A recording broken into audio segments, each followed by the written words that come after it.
o que eu ouvi de um cara do setor de aviação, e talvez no Brasil de hoje, com o dólar muito alto, o número não seja mais esse, mas pelo que eu vi é o seguinte: quem voa com frequência de avião no mundo é gente com renda per capita diária maior do que $50 por dia, que são $1.500 por mês. Não sei se está certo ou não, mas eu usei como estando.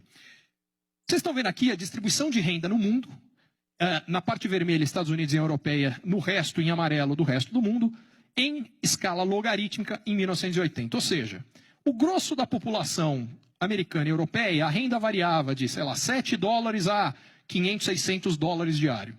E do resto do mundo, muito perto dessa faixa de um pouco menos, mais, 1, 2, 5, 6, 7, $8, mas tinha gente com mais renda. Em 1980, esta área vermelha era 9 vezes maior do que a amarela. 9 vezes mais gente podia voar de avião para os Estados Unidos e na Europa do que aqui. Em 2014 foi onde virou. Foi onde a primeira vez, segundo essa conta, a gente tinha mais gente com renda para voar de avião aqui, em emergentes, do que lá. Só que o que importa não é hoje. O que importa é olhar para frente. Na hora que a gente olha para frente, em 20 anos, para cada 9 pessoas com renda para voar de avião, no Brasil, na Índia, na Rússia, na China, uma nos Estados Unidos e na Europa. Por que a gente tem, para pegar um movimento recente do setor de aviação, por que os chineses da HNA resolveram comprar um quarto da Azul na maior crise da história brasileira? Primeiro, porque o preço dos ativos no Brasil vai lá embaixo. Segundo, com o dólar alto, a liquidação do ponto de vista dos estrangeiros fica maior.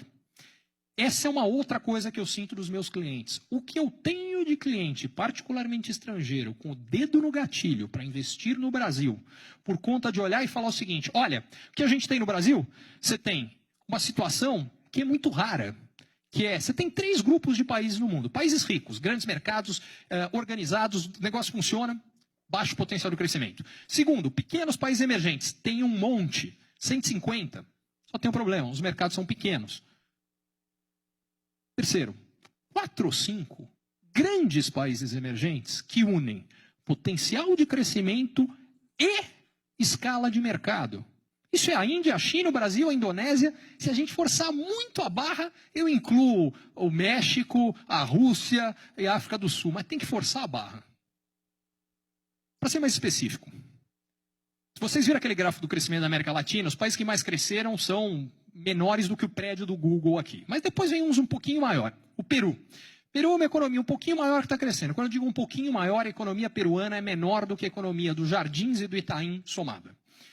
O Chile é um paísinho legal, todo mundo gosta, na América Latina funciona, admiro, acho o Chile um país bacana, gosto bacana também. É menor que a da economia da cidade de São Paulo. A Argentina, não, aí já estamos falando de algo um pouco maior. É um pouco maior, menor do que o estado de São Paulo. Isso aqui, gente, é para falar o seguinte: empresa que quer ser líder global não pode deixar de ter uma presença importante no mercado brasileiro. E nunca ficou tão barato entrar no mercado brasileiro do ponto de vista de uma empresa estrangeira, particularmente americana, porque o dólar não está forte só em relação ao real, está forte em relação a tudo quanto hoje. Quando a gente colocar a casa em ordem, vai chover investimento. E isso vai gerar o ciclo que eu vinha comentando.